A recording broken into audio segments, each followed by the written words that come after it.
Assalamualaikum warahmatullahi wabarakatuh. Perkenalkan, nama Ibu Lulu Nindya Rizky Amanda, bisa dipanggil Ibu Lulu.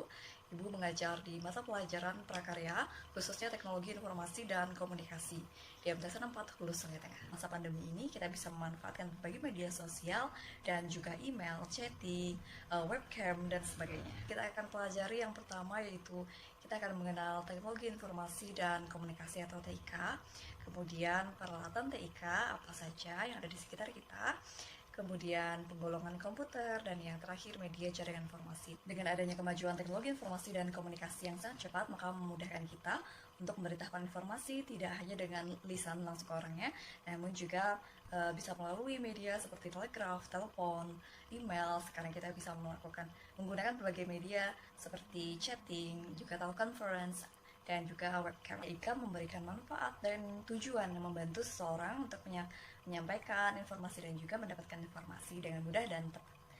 Data IKA juga terdiri dari dua aspek, ada teknologi informasi dan teknologi komunikasi. Informasi adalah suatu berita yang diproses menjadi sesuatu yang bermanfaat dan dapat kita bagikan kepada orang lain.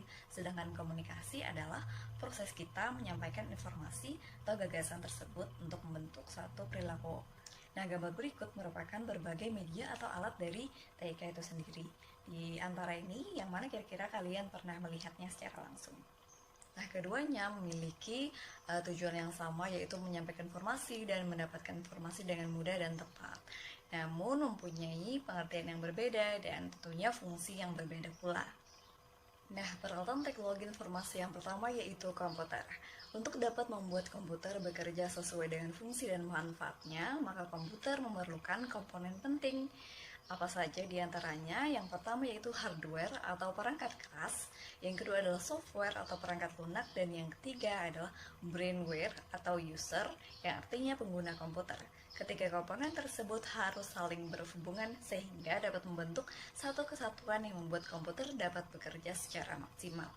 Yang dimaksud dengan data yaitu berbagai gambar, video, foto, maupun kata-kata yang kita input atau kita masukkan ke dalam komputer. Nah, manipulasi data berarti kita mengolah, mengedit, menghapus, dan menambahkan data tersebut. Radio adalah alat penerima informasi berupa suara atau sinyal dan menggunakan media gelombang elektromagnetik. Radio biasanya juga sudah terinstal di HP masing-masing. Televisi adalah alat penerima informasi berupa gambar dan suara yang dapat menerima transmisi gambar dan suara secara langsung. Nah, televisi ini menerima sinyal dari pemancar gelombang atau satelit dari luar angkasa maupun dari kabel. Internet banyak digunakan oleh perusahaan, lembaga pendidikan, lembaga pemerintah, dan lembaga militer di seluruh dunia untuk saling memberikan informasi. Nah, di kalangan masyarakat, biasanya kita menggunakan internet dengan menggunakan browser Chrome, Microsoft Edge, juga Mozilla Firefox, HP atau handphone.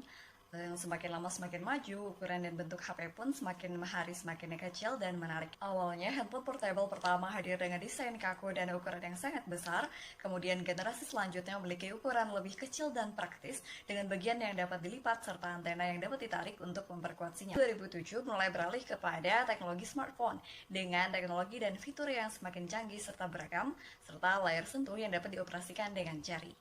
Di tengah perkembangan HP, gunakanlah teknologi dengan bijak, caranya dengan smart. S yaitu safe, tidak pernah memberikan informasi pribadi kepada orang yang tidak dikenal di media online. M, materials, tidak mengakses situs web atau materi yang tidak pantas. A, accept, tidak menerima email, file, atau pesan dari orang yang tidak dikenal. R, reliable, tidak langsung mempercayai berita di online, namun harus meneliti terlebih dahulu dan saring sebelum sharing. Yang terakhir, C, yaitu tell, beritahu orang tua, guru, atau orang dewasa yang terpercaya ketika ada sesuatu yang mengkhawatirkan secara online. Abad ini, semua smartphone menggunakan kemampuan kecerdasan buatan atau biasa disebut dengan Artificial Intelligence, disingkat dengan AI, yang mengenali wajah, suara, dan sidik jari. Berikutnya ada telepon, yaitu alat telekomunikasi yang digunakan untuk mengirim dan menerima suara secara langsung dari jarak jauh menggunakan jaringan telepon. Nah, alat ini merupakan sarana komunikasi yang praktis, biasanya masih digunakan di perkantoran meskipun saat ini mulai sedikit tergeser dengan adanya smartphone.